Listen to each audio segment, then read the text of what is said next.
बिल्कुल सेम। ये एल्कीन क्या रही होगी, एक कार्बन के पास दो एल्काइल ग्रुप हैं, डबल बॉन्ड से CH है, सिंगल से R है। ये यहां से टूटी थी, एक इस कार्बन पे दोनों R हुए, एक ऑक्सीजन हुआ, इस पे यहाँ एक ऑक्सीजन हुआ, और ये H और R ये है, H और R ये है। तो ये एल्कीन रही है, इस तरीके से आपको कट करना था। अब चलते हैं एक और एग्जांपल, एक एल्कीन लेते हैं और आप इसी तरीके से आपको कट करना है और आपको बताना है कि कौन सा कार्बोनिल कंपाउंड बनने वाला है। दो बार CH3, सिंगल से CH, डबल से CH और CH2, ये आपका कंपाउंड। यहाँ आप इस कंपाउंड का आप ओजोन एनालिसिस कराते इस एल्कीन का, इस एल्कीन का नाम भी बताइएगा और एल्कीन। तो ओजोनाइड बनेगा इस एल्कीन का, फिर उसका ZnHg या ZnH2O के प्रेजेंस में रिडक्शन करा देंगे, फाइनली आपको कार्बोनिल कंपाउंड मिल जाएगा। तो आपको बताना है यहाँ क्या बनने वाला है और यहाँ क्या बनने वाला है। तो पहले, हाँ बिल्कुल सही, प्रोडक्ट बने दोनों।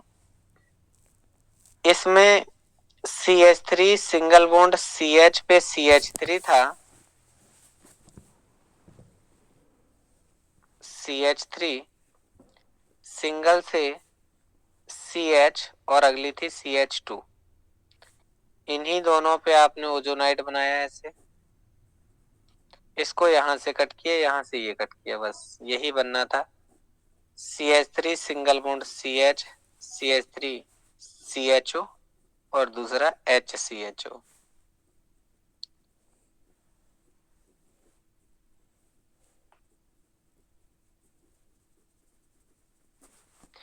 हाँ, लिखते हैं CH3 सिंगल बॉन्ड पे नीचे CH पे CH3, ये कम करिए, डबल से C और यहाँ भी CH3, इसका बताइए आप, इस पे क्या बनेगा।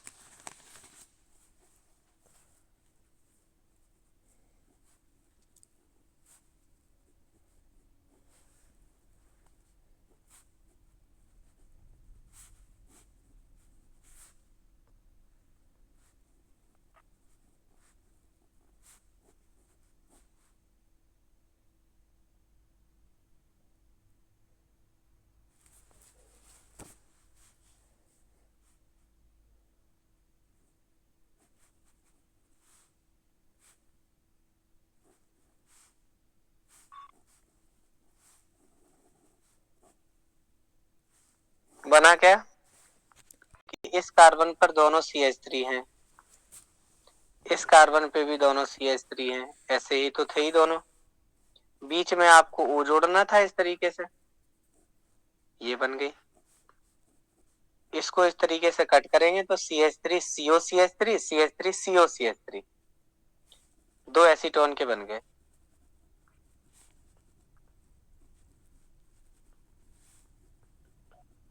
और यही चीज अगर उल्टा देख लिया जाए तो आप एल्कीन भी बना सकते हैं, इसका O और इसका O आप इस तरीके से यहां से हटा दें और दोनों को डायरेक्ट जोड़ दें तो ये प्रोडक्ट मिल जाएगा इसमें।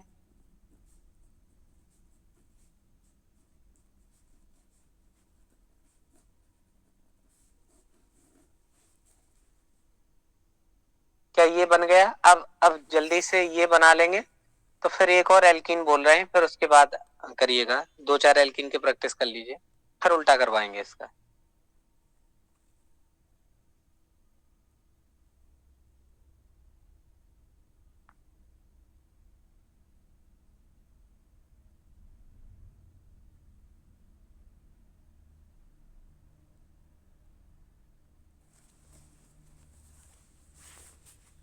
हो गया है सर, नोट हो गया।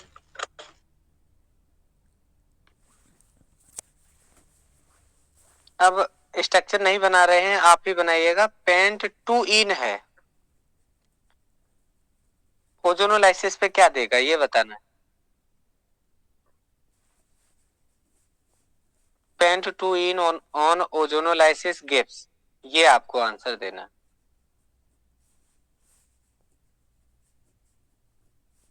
कोशिश करिए जल्दी से।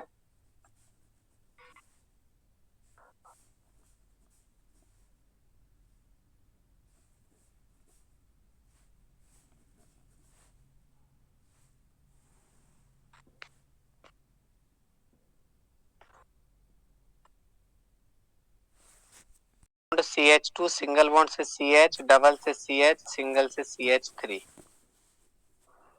ये हटाना था। पूरी बीच की कहानी सब आपको पता ही है।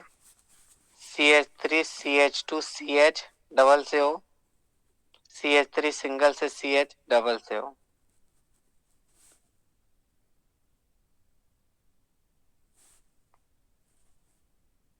एक अगली एल्कीन है 2 मिथाइल, 2 मिथाइल 2 ब्यूटीन या ब्यूटीन ऐसे लिख दीजिए। 2 मिथाइल 2 ब्यूटीन, इसका ओजोनोलाइसिस कराएं।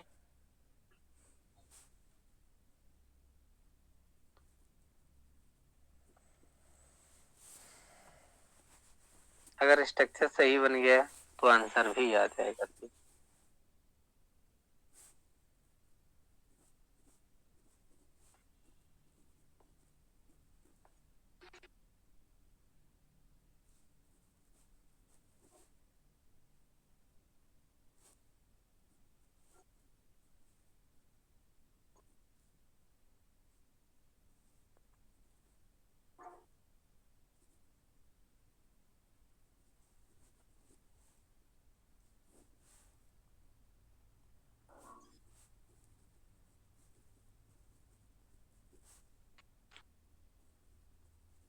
CH3 सिंगल से नीचे CH3, ये बनी होगी आपकी alkene.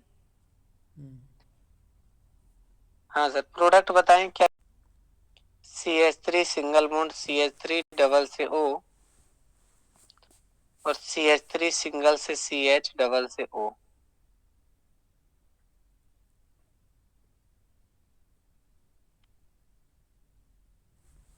Acetone and ethanol.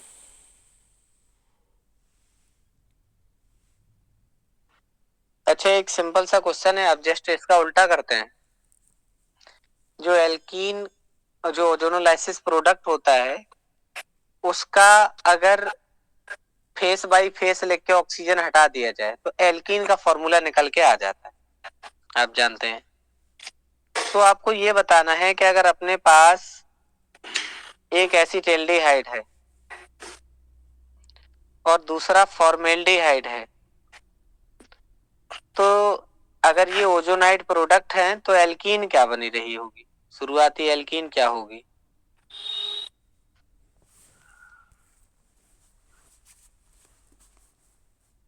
Propene, yes sir सही है। पहला CH3 है, दूसरा CH है, O हटाना है, डबल बॉन्ड लगाना है, इसका भी O हटाना है, बचा क्या है, एक C पे 2 H, बस प्रोपीन। यस सर ये तो ऊपर जो हुआ था ओजोनलाइसिस हुआ था, नीचे ये क्या है। कौन सा वाला, ये वाला अभी जो हुआ है। हाँ ये रिवर्स है ना, अगर इसी एल्कीन का करिए ओजोनोलाइसिस, इसी का O3, तब तो हो जाएगा ये। तो यही चीज बनेगी। नहीं तो यही कह रहे हैं एल्डिहाइड। अब क्या, अगर आपको एल्डिहाइड्स दिए जाए और आपसे एल्कीन पूछी जाए अच्छा कि किस किस एल्कीन के ये दोनों ओजोनाइड प्रोडक्ट हैं या ओजोनोलाइसिस के प्रोडक्ट हैं, तो एल्कीन का फॉर्मूला डिटरमाइन करिए। अगर किसी भी रिएक्शन में एसीटोन बनता है और फॉर्मेल्डिहाइड बनता है, एल्कीन बताइए। तो जस्ट अभी बना था, एक ये बना और एक ये बना, इसका वो हटाइए, इसका वो हटाइए, जो बचे सीधा जोड़ दीजिए, क्या ये प्रोडक्ट मिल जाएगा 2 मिथाइल 2 ब्यूटीन। जी ऐसे सर 1 2 3 4 जैसा है ओ हटा के वैसा ही जोड़ देना। 2 मिथाइल 2 ब्यूटीन। अब आप लिखिएगा, एक लैंग्वेज में छोटा सा बोल रहे हैं, इफ ओजोनोलाइसिस प्रोडक्ट आर, लिखिएगा सभी लोग, if ozonolysis products are 2,2 dimethyl propanal, आप भी यही लेटा करो। 2,2 dimethyl propanal and ethanal,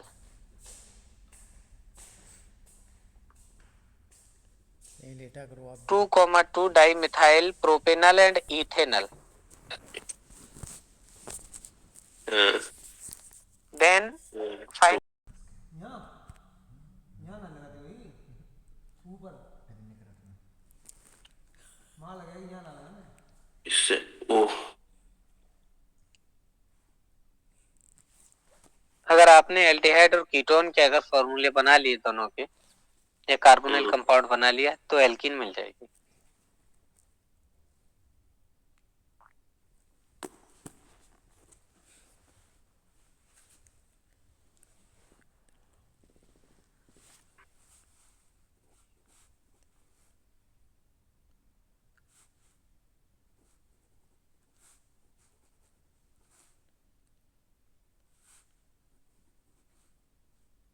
CH3 single bond C, दोनों पे CH3, सिंगल से CH, डबल से CH, सिंगल से CH3, पेंटेन 2 इन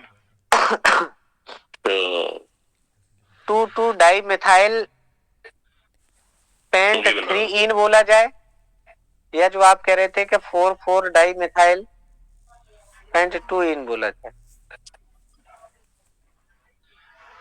सर 4 और 4 1 2 3 4 सेम नंबरिंग पे दो सब्स्टिट्यूट हैं, लेकिन एक और दो दूसरे पे, इधर से डबल बॉन्ड पास पड़ रहा, लेकिन इधर दो सब्स्टिट्यूट हैं। तब जब आप इधर से आप ब्रांचिंग की काउंटिंग करेंगे तो 4,4 जो सब्स्टिट्यूट है वो टोटल 8 हो जाएगा, और इधर से जब करेंगे 1,2 तो 2 पे तो फिर 4 होगा। मिनिमम वाला लेते हैं। चलिए एक बार देख लीजिएगा, अगर सेम नंबर पे है, क्योंकि हमें लग रहा है कि इसमें 2 बार सब्स्टिट्यूट है, अगर एक होता तो हो सकता था। लेकिन सर सेम पोजीशन पे कहाँ आ रहा है डबल बॉन्ड? नहीं, ये दूसरे पे ही तो डबल है ना नहीं, इधर से ये कह रहे ना, इधर से अगर काउंटिंग कर रहे तो दूसरे पे सब्स्टिट्यूट है, इधर से काउंटिंग कर रहे थे दूसरे पे ही डबल बॉन्ड, ये चीज कह रहे थे। चेक कर लीजिएगा फिर भी।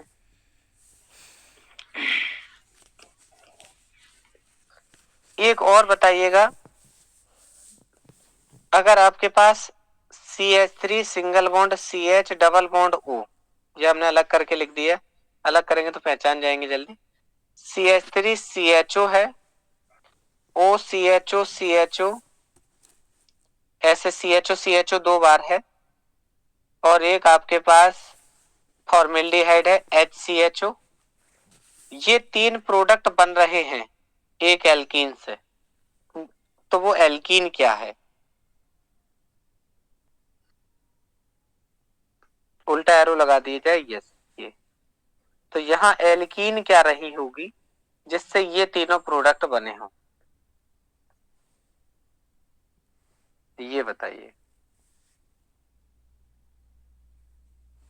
1 2 3 4, तो सर चारों में से उठाना पड़ेगा इसमें तो फिर। हाँ, अब एक साथ में लगा के देखिए, तो इसका मतलब ये रहा होगा कि अगर इधर से वो हटेगा उधर से भी हटेगा हो, तो उन्हीं के दोनों तरफ से 2 हटके डबल बॉन्ड लगेगा, ये होता है।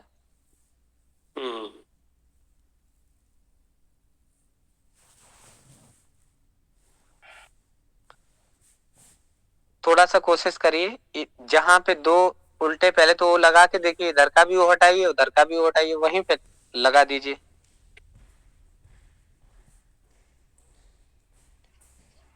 Sir paint 2,3 dine.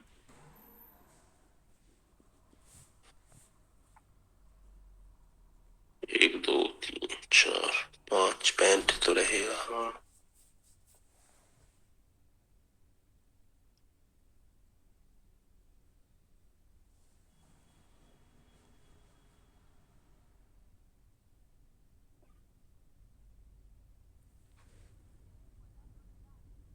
देखिए इसका हटाया था आपने,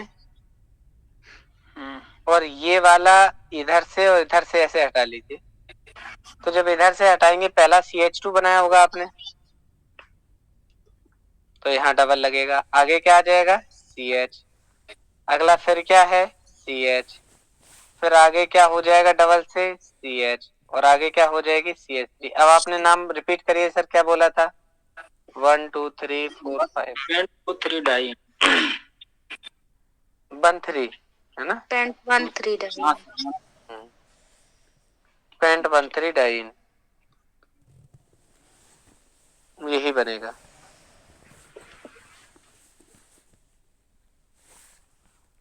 हटाने के, हाँ ये कहिएगा, ये हटा के वो लगा देते हैं। ऊपर पहुंच जाएगा फिर।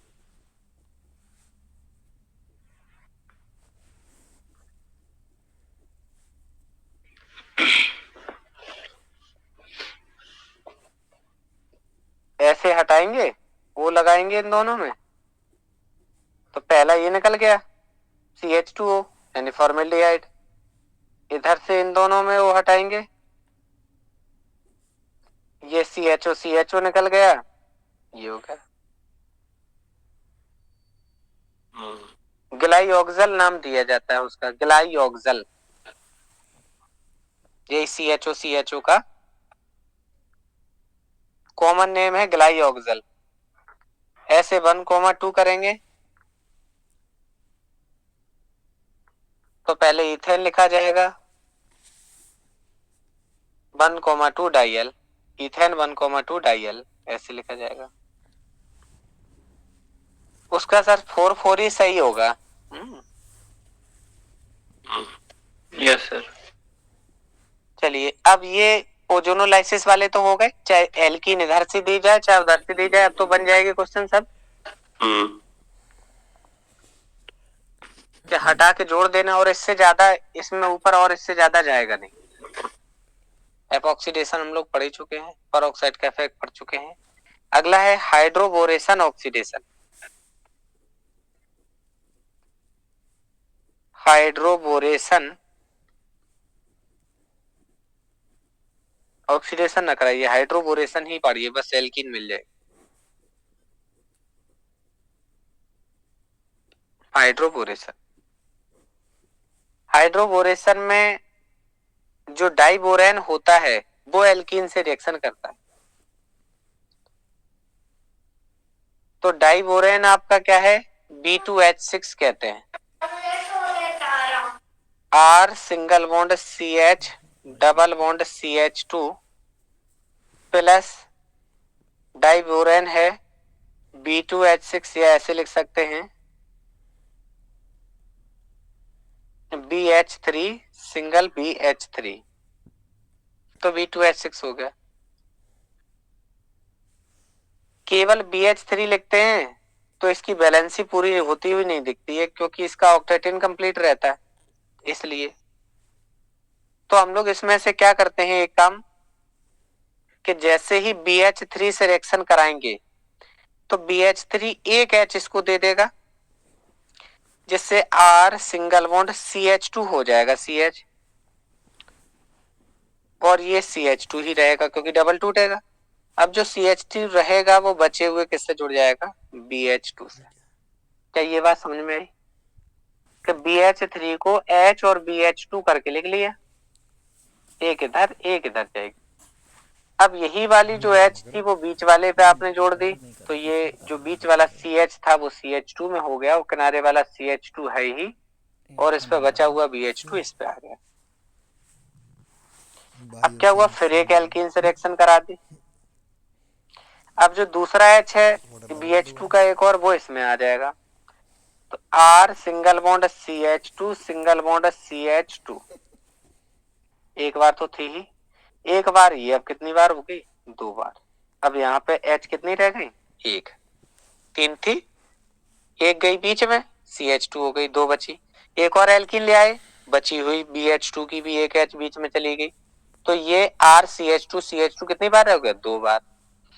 एक बार और एल्कीन ले आए, RCH double bond CH2, R single bond CH2 single bond से CH2 का थराइस और B,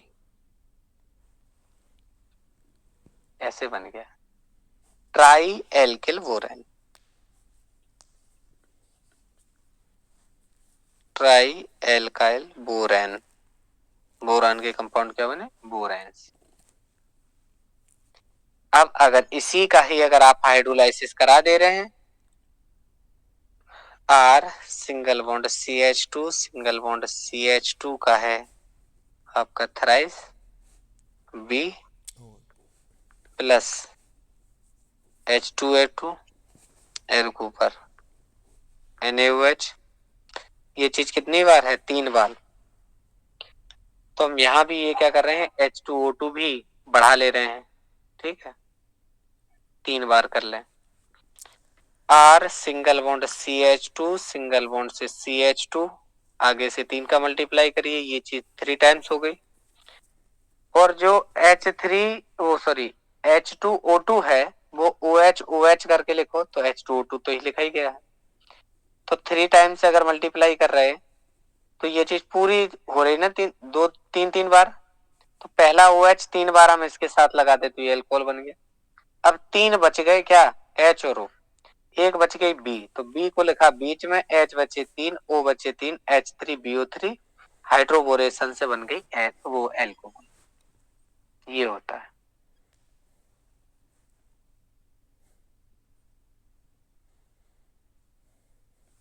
और जितनी भी टर्मिनल एल्कीन होती हैं वो किनारे वाली उसी पर OH लगता है, तो ये जो है जितनी भी टर्मिनल एल्कीन है हाइड्रोबोरेशन पर प्राइमरी एल्कोहल बनाती है।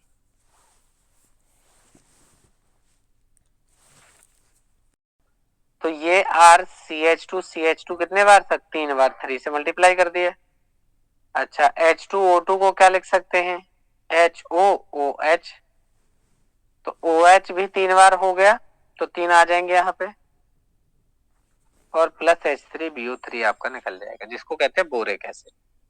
कभी कभी भ्रमित करने के लिए यही लिख देते हैं BOH का थराइस, और हम लोग क्या समझ लेते हैं इसको कि जैसे CaOH का ट्वाइस लिखा होता है, BaOH का ट्वाइस लिखा होता है, वैसे ही समझते हैं कि BOH का ट्वाइस है, ऐसा लगता है, लेकिन ये एक्चुअल में एसिड है, क्योंकि ये लिखा जाता है H3BO3 के फॉर्म में, बोरिक एसिड, एज एंटीसेप्टिक भी यूज किया जाता है, बोरिक।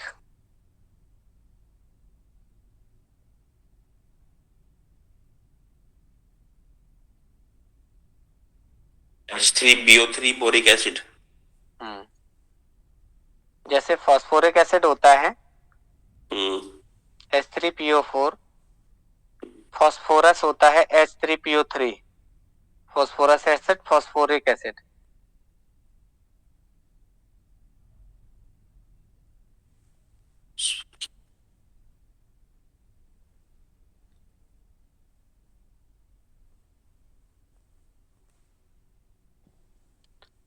हाइड्रोबोरेशन, और लास्ट स्टेप में हमने करा दिया ऑक्सीडेशन, हाइड्रोबोरेशन ऑक्सीडेशन हो गया। अब बात ये आती है, क्या आप बता सकते हैं कि एल्कीन क्या कभी सब्स्टिट्यूशन रिएक्शन भी दिखा सकता है क्या? एल्कीन, हाँ, एल्कीन क्या सब्स्टिट्यूशन दिखा सकते हैं क्या? वैसे आप जानते हैं कि एल्कीन से जो होती हैं वो एडिशन ही दिखाती ना जी, लेकिन क्या कभी ऐसा भी हो सकता है क्या? जी बहुत हो सकता है, पढ़ा था जी मैंने। देखिए एक एग्जांपल दिखाते हैं, बस वो तरीका हम आपको पढ़ा चुके हैं। जैसे आप बताइएगा, ये लिखी है CH2 डबल बॉन्ड से CH सिंगल से CH3, ये क्या है आपके पास? प्रोपीन। और इस प्रोपीन पे हम आपको बता रहे हैं कि आपको Cl2 से रिएक्शन कराना है और आपने 20 डिग्री सेल्सियस टेम्परेचर ले लिया और मान लीजिए कोई एक सॉल्वेंट ले लिया, नेट सॉल्वेंट मान लीजिए CCl4 या बेंजीन कुछ भी ले लेंगे, और मान लीजिए आपने 500 से 600 डिग्री सेल्सियस टेम्परेचर पे यानी कि गैस फेज जब लिया है, गैस फेज उस टाइम पे एल्कीन से रिएक्शन कराती तो प्रोडक्ट क्या बनेंगे। तो आप जानते हैं हाई टेम्परेचर किसको फेवर करता है सर? फ्री रेडिकल मैकेनिज्म को ना, याद है? हाई टेम्परेचर अगर फ्री रेडिकल को मैकेनिज्म को करेगा तो फ्री रेडिकल किस पे जाता है? एल्केन पे। तो ये वाला पार्ट हमें सिंगल से जुड़ा हुआ लग रहा है, बाकी के ये एल्कीन है। तो CH2 डबल बॉन्ड से CH, सिंगल से CH2 पे Cl और HCl निकल जाएगा। तो ये तो कहानी रहेगी हाई टेम्परेचर पे। और आपने लोअर टेम्परेचर पर नॉर्मल किसी सॉल्वेंट की प्रेजेंस में आपने क्लोरीन से करा दी, डबल बॉन्ड टूटेगा और उसी पे क्या होगा? दोनों पे हैलोजन जुड़ जाएंगे। लीजिए, तो ये है, इस तरीके से आपके प्रोडक्ट आएंगे। तो ये बना हुआ प्रोडक्ट एलाइल क्लोराइड है और ये सब्स्टिट्यूटेड प्रोडक्ट हुआ आपका, और ये एडिक्ट प्रोडक्ट हुआ, यानी एडिशनल प्रोडक्ट हुआ।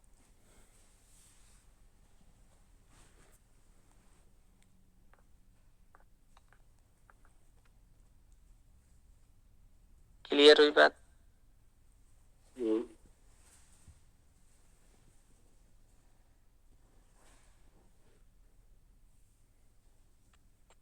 एक और होता है, छोटा सा नोट में आप लिख सकते हैं।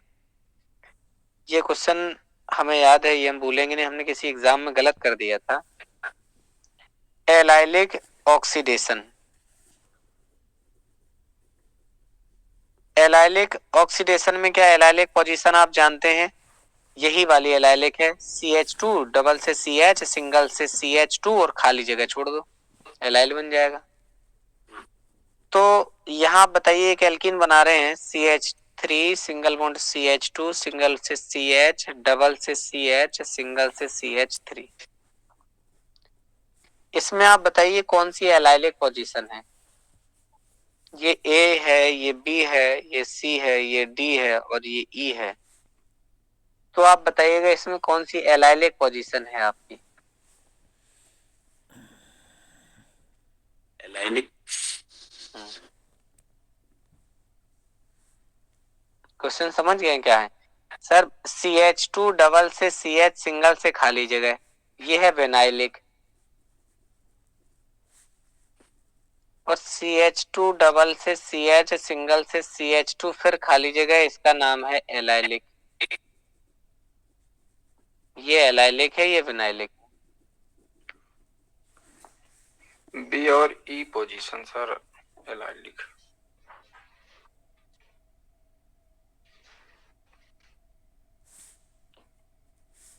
सर ये वाली क्या ई वाली नहीं मानेंगे?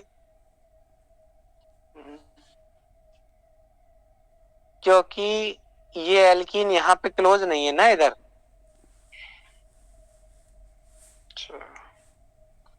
और इधर अगर देखा जाए तो एक्चुअल में क्या होना चाहिए? CH2 होनी चाहिए, मतलब डबल फिर सिंगल फिर CH2 पे खाली जगह। तो यहाँ पे डबल, यहाँ सिंगल, यहाँ CH2 पे खाली जगह, यानी ये बी वाली पोजीशन पे CH2 से आगे जुड़ा हुआ मिल रहा है। तो बी पोजीशन जो है वो ले लेंगे।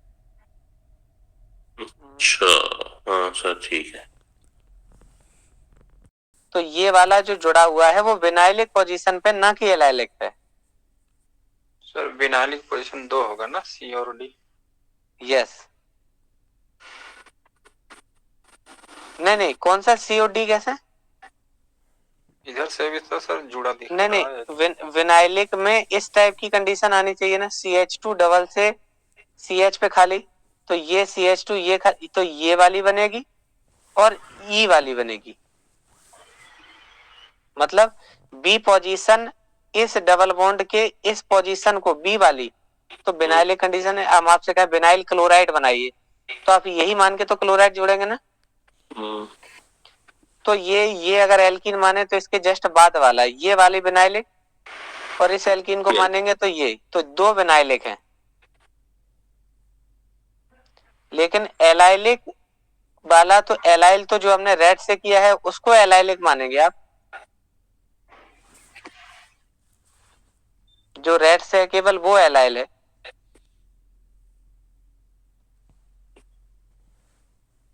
और इसमें पूछे लिख के एलाइलिक मीथेन बताइए, तो एलाइलिक जो हाइड्रोकार्बन है वो CH3A वाला है, हाँ सर तो ये वाला ही ना कि इस तरफ वाला। तो अब ये कह रहे हैं कि एलाइलिक ऑक्सीडेशन है, तो एलाइल होता है CH2 डबल से CH सिंगल से CH2 ये। तो ये वाली पोजीशन यानी ये जो बॉन्ड खाली छूटा हुआ है, इसी को एक को किसी को खाली करिए, उसी पे जोड़ना है, तो क्या कर सकते हैं CH3 सिंगल बॉन्ड से जो CH2 था इसी का ही एक बॉन्ड खाली करिए, CH डबल से CH सिंगल से CH3, इस पोजीशन पर OH आ जाएगा। ये वाली थी CH2 डबल से CH सिंगल से CH2 फिर उस पे OH, ये है।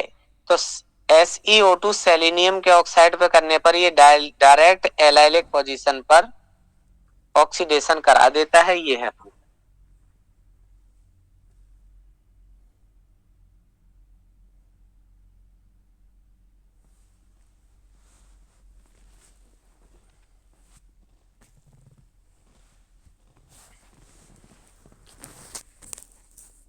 SeO2 से ये स्पेशल आपका रिजेंट है कि अगर इसकी प्रेजेंस में आप रिएक्शन कराएंगे तो जो CH2 डबल से CH सिंगल से CH2 है, या मान लीजिए यही क्या होता, ये क्या होता 3 होता, और SeO2 से रिएक्शन करा देते तो यही वाली पोजीशन पे क्या होता, CH2 डबल से CH सिंगल से CH3 है, एक बॉन्ड खाली होता और उसी पे OH आ जाता। ये फंक्शन है SeO2 कि जो एलाइलिक पोजीशन है उस पे OH को ला देगा, ये है।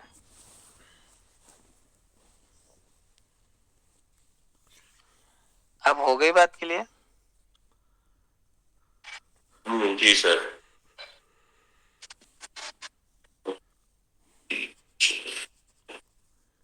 अब एल्कीन के ऑक्सीडेशन को पढ़ लेते हैं।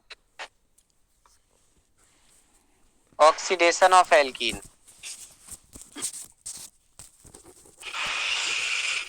और इंपॉर्टेंट लिख दीजिए।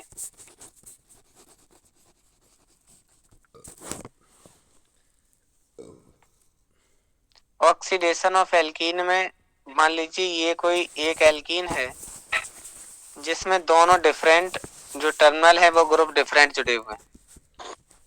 तो पहले नंबर हम लिखते हैं माइल्ड ऑक्सीडाइजिंग एजेंट।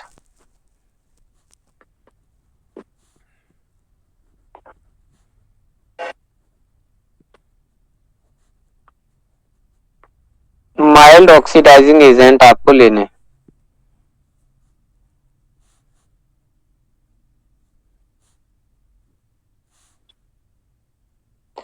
आपने क्या किया इसमें 1% का आप कोल्ड KMnO4 ले सकते हैं, ये एक ऑक्सीडाइजिंग एजेंट हुआ।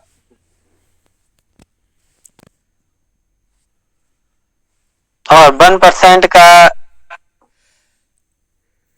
अब 1% का कैसा बनाएंगे, एल्कलाइन, तो को आप KOH में डाल दीजिए।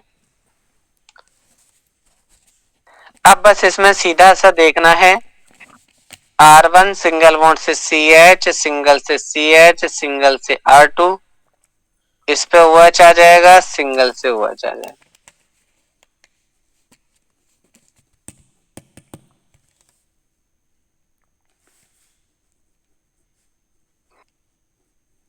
नाम हो गया ग्लाइकॉल।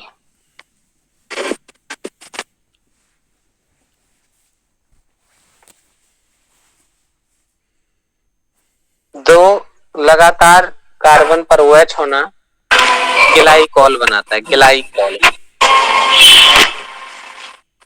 तो सीधा सीधा सा आपको याद कर लेना है। अब मान लीजिए जैसे ये एथिलीन पे करा दे तो CH2 double bond CH2 plus H2O, plus nascent oxygen 1% का एल्कलाइन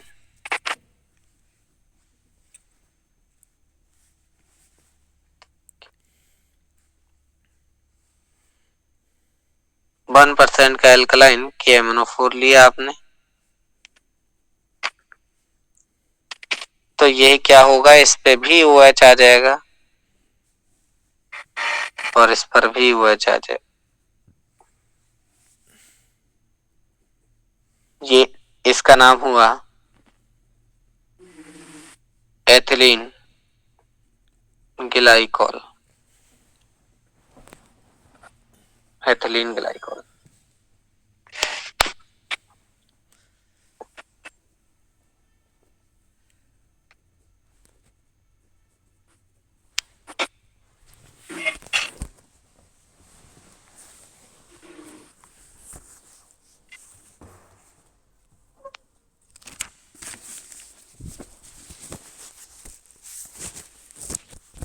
नंबर बी लिखेंगे,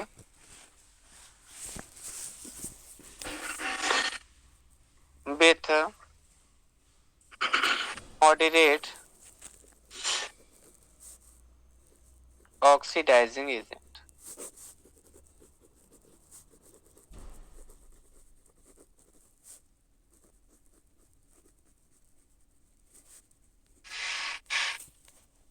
with moderate oxidizing agent.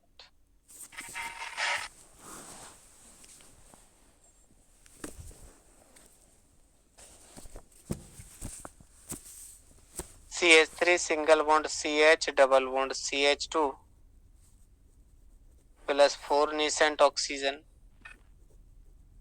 gives CH3COOH plus HCOOH। CH3 single bond से CH3 डबल से CH2 प्लस नेसेंट ऑक्सीजन, यहाँ पे ऐसे ही जोड़ देंगे डबल बॉन्ड पे, ये क्या हो जाएगा, डबल बॉन्ड से O CH3 प्लस HCOOH। पहले आपने बिल्कुल ही लोअर ऑक्सीडाइजिंग एजेंट यूज किया, दोनों पे OH आया, थोड़ा सा ऑक्सीडाइजिंग नेचर बढ़ाया, स्ट्रॉन्ग टेंडेंसी के लिए ली। अब इसकी जगह पे आप यहाँ पे जो KMnO4 अभी 1% का लिया था, अब आप एल्कलाइन या एसिडिक दोनों KMnO4 यूज कर सकते हैं। एल्कलाइन KMnO4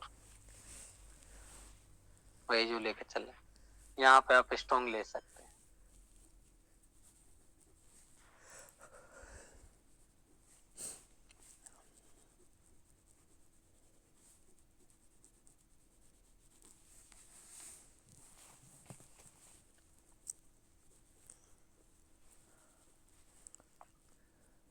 आपको बताया था ये क्या होता है, 1% का आप जो KMnO4 यूज करते हैं वो as a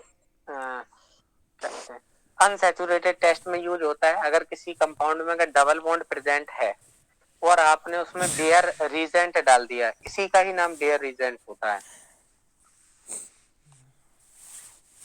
bears reagent, BEAYER Baeyer's reagent. दो रीजेंट हमने आपको बताए थे जो अनसैचुरेशन के टेस्ट में आप यूज करते हैं, एक तो ब्रोमीन वाटर, दूसरा बेयर्स रीजेंट। तो ब्रोमीन वाटर होता है येलो कलर का, ब्रोमीन वाटर येलो कलर का होता है। जैसे आप किसी कंपाउंड में डालेंगे जिसमें डबल बॉन्ड प्रेजेंट है, अनसैचुरेशन है जिसके अंदर, तो जैसे ही वो डालेंगे तो डबल बॉन्ड टूट के सिंगल हो जाएगा और कलर डिसअपियर हो जाएगा। तो इसका भी यहाँ भी कलर डिसअपियर हो जाता है। इससे ये पता चलता है कि डबल बॉन्ड की जगह पे ही कोई दो ग्रुप आपके जुड़ गए हैं, ये इस बात की पुष्टि भी होती है।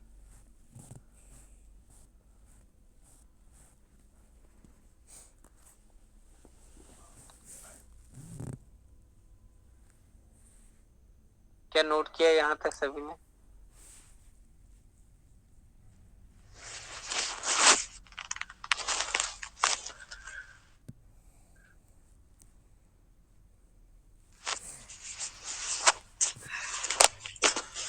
आगे बढ़ा रहे हैं। यस सर, हो गया।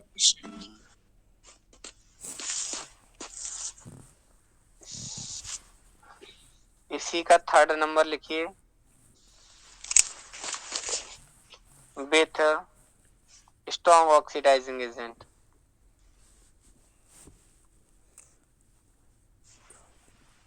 with the strong oxidizing agent.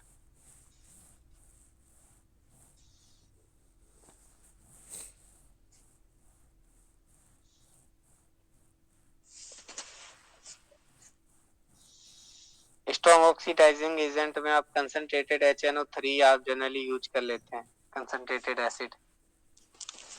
तो क्या होगा, जो एल्कीन है CH2 double bond CH2 plus 3O2 concentrate acid की उपस्थिति में बर्निंग होगी और ये कार्बन डाइऑक्साइड और H2O में टूट जाएगा। तो 2 बनेंगे C और 2 ही H2O बनेंगे, प्लस हीट निकलेगी। बस इसको कंप्लीट कंबशन या ऑक्सीडेशन कहते हैं।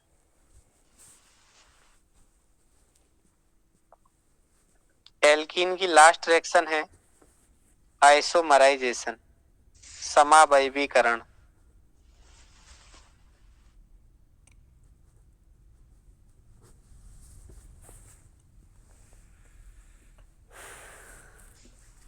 समावयवीकरण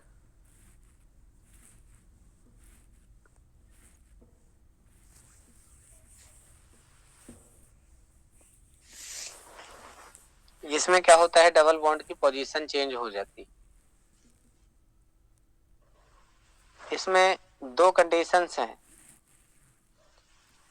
ये तो आप हाई टेम्परेचर पे कराइए तो आपको कोई कैटलिस्ट की रिक्वायरमेंट नहीं होगी 500 से 700 डिग्री सेल्सियस पे, ठीक है। दूसरा, अगर आप टेम्परेचर कम लेते हैं तो कम टेम्परेचर के टाइम पे आपको कैटलिस्ट यूज करना पड़ेगा। मान लीजिए आपने टेम्परेचर केवल 200 से 300 डिग्री सेल्सियस लिया है, तो यहाँ पे आपको AlCl3 as a catalyst use करना पड़ेगा। एक एग्जांपल देखते हैं, मतलब इन दोनों कंडीशन में हो जाएगा। अगर आप टेम्परेचर लोअर टेम्परेचर लेते हैं तो कैटलिस्ट ऐड करना पड़ेगा, प्लस सीधी बात है। जैसे आपके पास ब्यूट 1 इन है CH3 single bond CH2 single से CH डबल से CH2 और आप AlCl3 लेते हैं 300 डिग्री सेल्सियस की में करा रहे हैं, तो CH3 सिंगल बॉन्ड से C नीचे CH3 डबल से CH2, बस आइसोमराइज हो गया। ब्यूट 1 इन थी,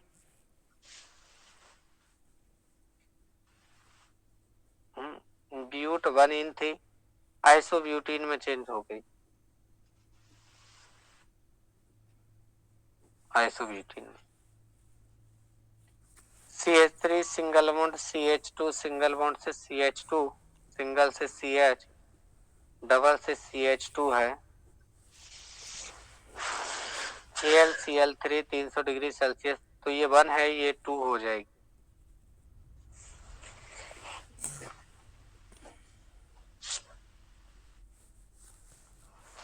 CH3 single bond CH2 single से CH डबल से CH सिंगल से CH3 पेंट 2 इन हो, ये हो जाता है इसमें।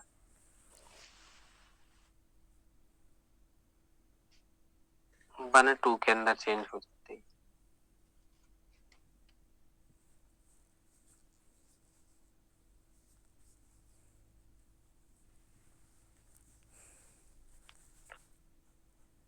नोट कर लिया होगा उम्मीद है सबने।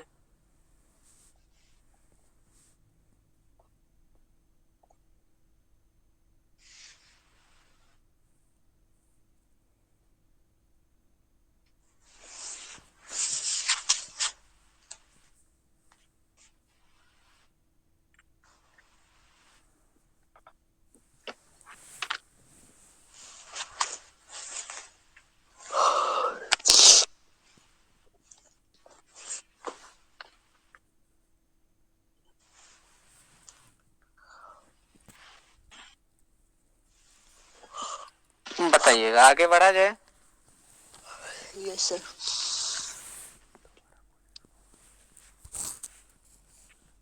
इट इज इथॉक्साइड C2H5O और Na, ये नेगेटिव आएगा, ये पॉजिटिव आएगा। C2H5O नेगेटिव और Na पॉजिटिव। कह रहा है a strong base, a Lewis acid, a weak acid और एक साल्ट। सोचिए फिर उसके बाद जवाब दीजिए।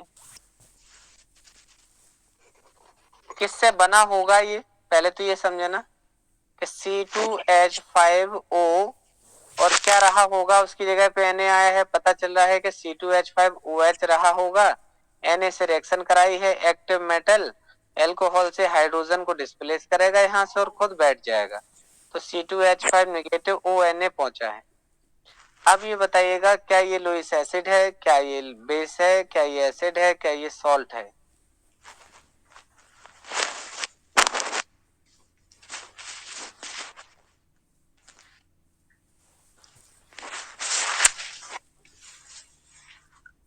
ये बेस की तरह काम करेगा। C2H5O पे जो नेगेटिव है वो एक बेस होगा।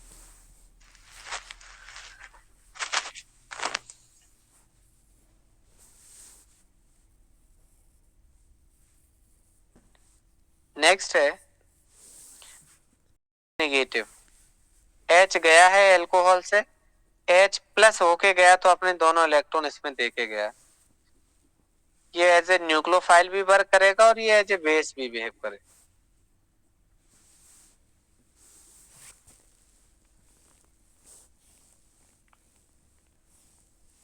इसीलिए इन्होंने स्ट्रॉन्ग बेस लिखा है, लुईस एसिड लिखा है, लुईस बेस नहीं लिखा है इसमें, क्योंकि वो बेस की तरह भी कर सकता था, न्यूक्लियोफाइल की तरह भी कर सकता है ना। तो बेस ये हो गया। तो दूसरा एग्जांपल न्यूक्लियोफाइल हो सकता था, जो कि नहीं है।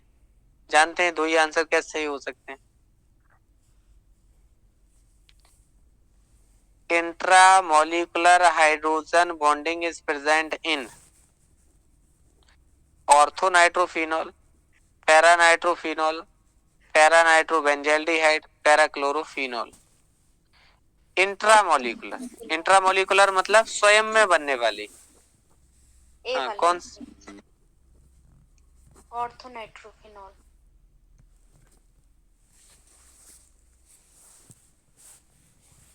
Yes, the highest value of dissociation constant, यानी नाइट्रोफिनॉल में फिनॉल आपने बनाया OH और nitrophenol N double bond O coordinate से हो, तो ये इसके साथ बॉन्डिंग कर लेगा, इंट्रामोलिकुलर हो गई। अब किसी रिंग में मान लीजिए इस जगह OH होता और नीचे NO2 होता, तो ये वाला हाइड्रोजन इसके साथ बॉन्डिंग नहीं कर पाएगा, तो ये इसी जैसे दूसरे मॉलिक्यूल में करेगा। तो अब इसमें इंटरमोलिकुलर होगी, हाइड्रोजन बॉन्डिंग तो होगी, इंटरमोलिकुलर होगी, ये इसी में होगी, इसलिए इंट्रामोलिकुलर होगी। अब इन्होंने अगला पूछा है, क्वेश्चन नंबर 17 हुआ, highest value of dissociation constant यानी Ka ज्यादा होने का मतलब क्या सर? एसिडिटी ज्यादा, Ka ज्यादा है तो pK क्या रहा होगा? कम, और एसिडिटी कैसी रही होगी? ज्यादा। तीन बात रही थी, Ka ज्यादा है तो pK कम है, pK कम है एसिडिटी ज्यादा है। पूछा है फिनॉल ज्यादा एसिडिक है, ऑर्थोफ्लोरोफिनॉल ज्यादा एसिडिक है, मेटाफ्लोरोफिनॉल ज्यादा एसिडिक है, या पैराफ्लोरोफिनॉल ज्यादा एसिडिक हुआ?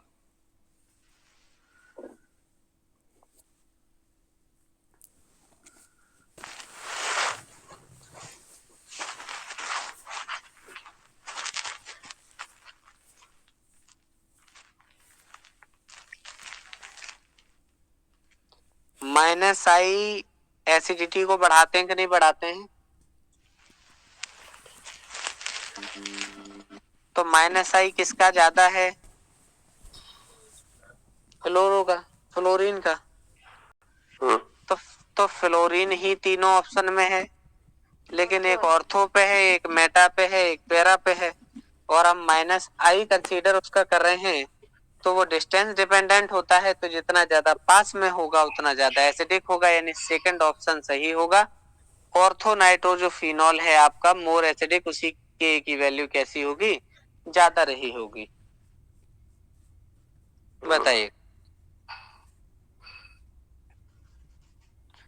The Cannizzaro reaction of benzaldehyde involves in, Cannizzaro reaction of benzaldehyde involves in, Cannizzaro में क्या बनता है? C6H5CHO होता है।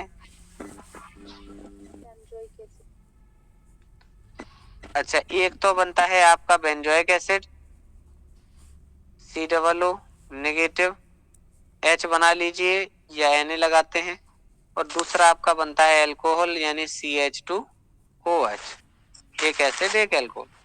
लेकिन वो ये कह रहा है कि जो बेंजाल्डिहाइड इन्वॉल्व होता है उसमें इंट्रामोलिकुलर शिफ्ट होती है प्रोटॉन की, इंटरमोलिकुलर शिफ्ट होती है, इंट्रामोलिकुलर हाइड्राइड शिफ्ट होती है, या इंट्रामोलिकुलर शिफ्ट होती है हाइड्राइड शिफ्ट होती है।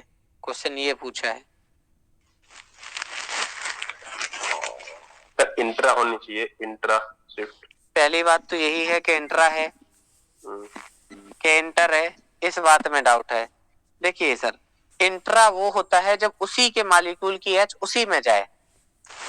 तो क्या इसमें बेंजाल्डिहाइड में कहीं आपको ऐसा लगा कि इसी रिंग की H C6H5 single bond CH double bond हो, इसी कहीं की रिंग की H है ये वाली H खुद इसी में जुड़ गई हो?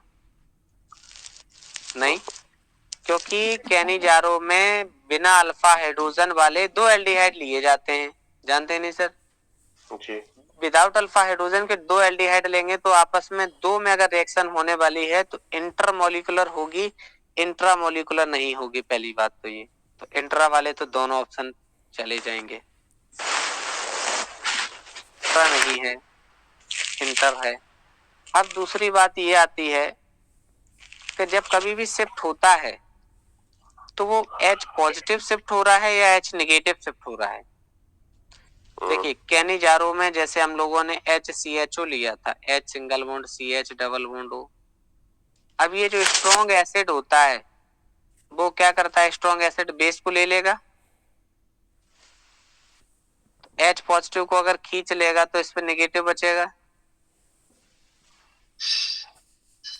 और दूसरा क्या बनता है? H single bond CH double bond से O, ये प्लस ये माइनस, ये वाला प्लस होगा, ये वाला माइनस होगा, ये वाली इस वाले पे। नहीं, ऐसा तो एल्डोल में होता था।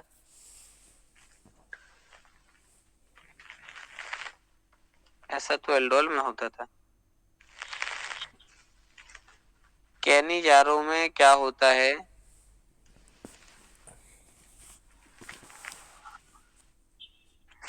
कैनिजारो में लास्ट स्टेप में H नेगेटिव ट्रांसफर होती है। अब मेरे दिमाग से मैकेनिज्म उड़ रही, हमने कैनिजारो वो क्या नाम, आपको एल्डोल बता दी थी, अभी जस्ट दिमाग में आई।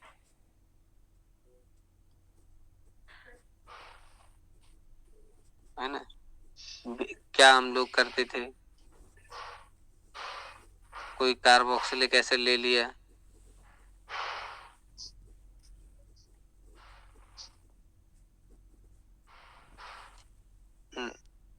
HCHO लेते थे, H single bond C single bond H double bond O, base लिया, है ना। बेस क्या करेगा? चलो बेस ही इसी पे अटैक कराएगा, ये वाला इधर शिफ्ट होगा, H single bond C single से H है, और ये OH आ गया इस पे, और O पे क्या हो गई? यहाँ पे हो गई माइनस। फिर दूसरा जो बेस आएगा वो क्या करेगा? इस H को एक्सेप्ट कर लेगा, जिससे इस पे प्लस आएगा, इस पे माइनस, ठीक है। यानी H सिंगल बॉन्ड से C, यहाँ पे O पे माइनस, एक इधर O पे माइनस, और इधर एक H होगा। जब O इसको रिपल करेगा तो ये यहाँ से यहाँ प्लस होगा, यहाँ माइनस होगा। देखिए सर, H माइनस जाती है, ये होता है। हम फिर समझा सकते हैं, H single bond C double bond से O पे नेगेटिव है, इसकी जगह पे आप कुछ भी जोड़िएगा, ये कार्बोक्सिलिक एसिड का सॉल्ट बनेगा। देखिए सबसे पहले क्या होता है? बेस का काम है दो तरीके से कर सकता है। जैसे ये है तो OH पे नेगेटिव है, तो बेस हो सकता है या फिर न्यूक्लियोफाइल हो सकता है।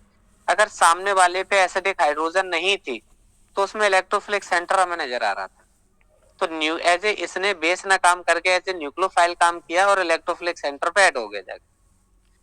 फिर आपने जो बेस लिया था, बेस ने क्या किया, प्रोटॉन उसका काम होता है लेना, यहाँ से उसने जैसे ही प्रोटॉन लिया तो O पे माइनस हो गई, O पे भी माइनस हो गई यहाँ पे। अब ये क्या करेगा, एक O रिपल करेगा जिससे इस पे प्लस आएगा, H पे माइनस आएगा और H बाहर हो जाएगा। तो ये इंटरमोलिकुलर हाइड्राइड शिफ्ट होती है इस मैकेनिज्म में, क्योंकि एक ही अणु की H हटके एक में ही नहीं जुड़ जाती, दूसरे में जाती है, इसलिए इसमें क्या होता है सर, इंटरमोलिकुलर होती। ये है, क्या क्लियर हो गई सबको? यही वाली लिख लीजिए, इतनी बात नहीं लिखे तो।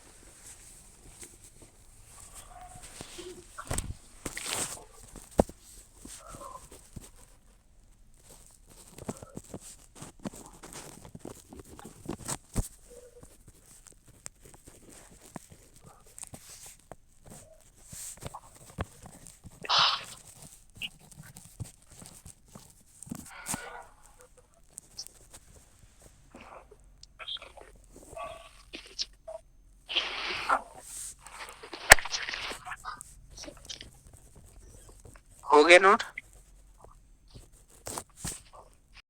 H प्लस आई नहीं है, कहाँ पे H प्लस आया है? बेस आएगा, बेस OH निगेटिव आया है, OH निगेटिव ना कि H फर्स्ट। अब बताइए पहले स्टेप में आपको क्या नहीं समझ में आया, उनकी कमी होगी। अब कार्बोनिल में अगर C डबल बॉन्ड O बना है तो आप जानते हैं O पे रहेगा माइनस और कार्बन पे क्या आएगी, प्लस। तो जो OH निगेटिव है, निगेटिव कहाँ प्लस पे अटैक करेगा, इस कार्बन पे अटैक करेगा और ये बॉन्ड आगे की तरफ को टूट जाएगा। मतलब इस कार्बन पे प्लस आएगी और O पे आएगा माइनस, इसी प्लस पे OH जुड़ गई। लीजिए इस कार्बन पर ऊपर OH जुड़ गई, नीचे दोनों तरफ H है और O पे क्या हो गया, माइनस।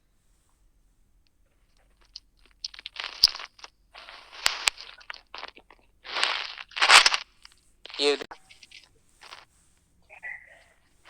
जो OH निगेटिव है वो दूसरा OH आया, उसने क्या किया, इस OH के H को ले लिया, इससे क्या हुआ, H पे प्लस आया, O पे माइनस, ये H इस H के साथ चला गया H2O बना के। अब क्या बना सर, यहाँ पे भी O माइनस रह गई और जो पहले से थे वो भी O माइनस रह गई। अब क्या होगा, ये जो O माइनस है एक्स्ट्रा इलेक्ट्रॉन लेके बैठा है, वो करेगा रिपल्सन, रिपल्सन करेगा जिससे बॉन्ड आगे की तरफ शिफ्ट हो जाएगा, जिससे बीच वाले कार्बन पे आएगा प्लस, आगे आएगा माइनस। ये प्लस माइनस दोनों डबल बॉन्ड बना लिए ऊपर और O पे हो गई माइनस। इस पे आप कुछ भी जोड़ दीजिए, H जोड़िएगा, Na जोड़िएगा।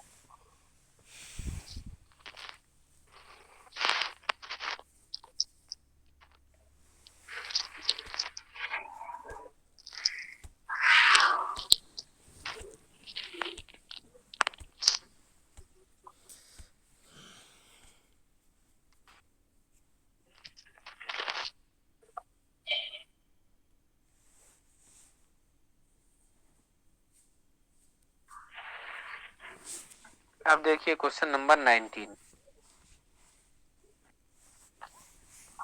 इन्होंने कहा एन हेक्सेन है, मतलब एल्केन है, ये 3 मिथाइल पेंटेन में जाता है। 1 2 3 4 5 ये बन गई, 1 2 3 1 2 3 4 5 6 कार्बन की चेन से ये बन जाता है 3 मिथाइल पेंटेन।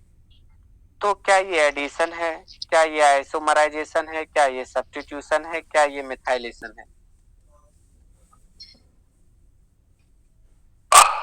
जल्दी से बताएं।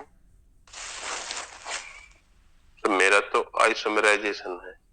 सही है आपका आंसर, क्योंकि यहाँ कोई चीज जुड़ नहीं रही है, 6 के 6 कार्बन है, एडिशन नहीं है, कोई चीज नई आई नहीं है, सब्स्टिट्यूशन भी नहीं है। 6 के 6 कार्बन थे, उसके बाद कोई नया मिथाइल आके इंसर्ट होता आके तो मिथाइलेशन होता। कोई नया ग्रुप आके ऐड ही नहीं हुआ है, वहीं 6 कार्बन की चेन में 5 कार्बन की चेन और 6वां सब्स्टिट्यूट हो गया। इसका मतलब चीज वही है, घुमा फिरा के लिखा है। हाउ मैनी पाई इलेक्ट्रॉन्स, आप जानते हैं एक पाई बॉन्ड में 2 इलेक्ट्रॉन। हाँ 2 पाई इलेक्ट्रॉन्स होते हैं, एक पाई बॉन्ड में 2 पाई इलेक्ट्रॉन्स होते हैं।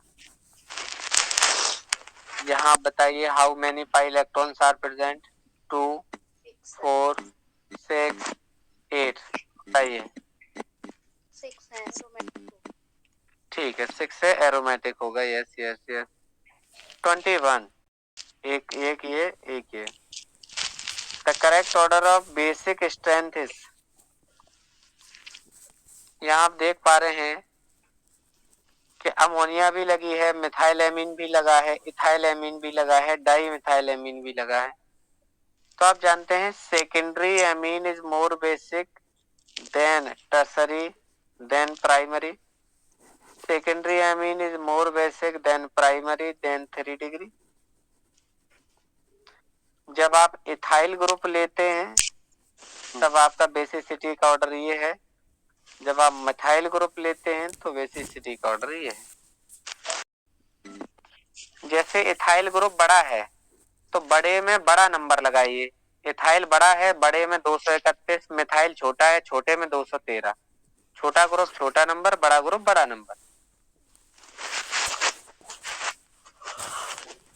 अब यहाँ पे देखिए, इनमें से मिथाइलेमीन हो चाहे इथाइलेमीन हो, कुछ भी हो, अमोनिया सबसे पीछे जाने वाली है, क्योंकि इसमें कोई भी ग्रुप सब्स्टिट्यूट नहीं है। इसमें मिथाइल 1 प्लस आई जड़ा है, मिथाइल से ज्यादा इथाइल का प्लस आई होता है, और यहाँ पे 2 प्लस आई लगे हैं, तो इसका क्या हो जाएगा,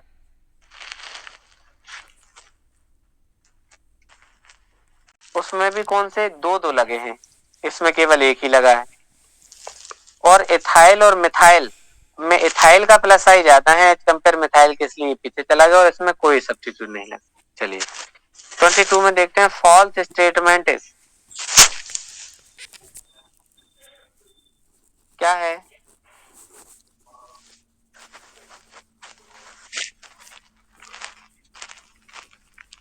carbon is maximum electronegative in sp3 state, SN2 reaction is 2-stage process, halogenation of alkane in sunlight proceeds by polar mechanism, or all of false।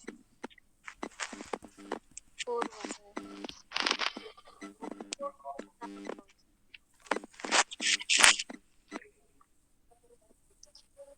SN2 तो 2 में जाएगा सर, 2 प्रोसेस में।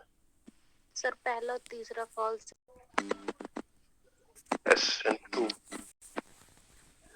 हम एक ही बात कहते थे, नाम SN2 है होती एक ही पद में है, नाम SN2 है होती पद में। अब वो यहाँ पे कह रहा है 2 स्टेप में होती है, नाम SN1 है होती 2 स्टेप में है। ये अच्छा लग रहा है कि नहीं, पहला स्लो स्टेप दूसरा फास्ट स्टेप, पहले स्टेप में कार्बोकैटायन का फॉर्मेशन, दूसरे में उसका अटैक, तीनों ही गलत है। कार्बन की मैक्सिमम इलेक्ट्रोनेगेटिविटी तो सर sp में होती है, क्योंकि परसेंटेज s करेक्टर ज्यादा होता है, पहला खत्म हुआ। SN1 2 स्टेप में नहीं होता, SN2 तो एक ही स्टेप में होता है, क्योंकि यहाँ इंटरमीडिएट बनता है, वो सॉरी यहाँ पे क्या बनती है, transition state, sorry transition state, जो कि सिंगल स्टेप में जा रही है।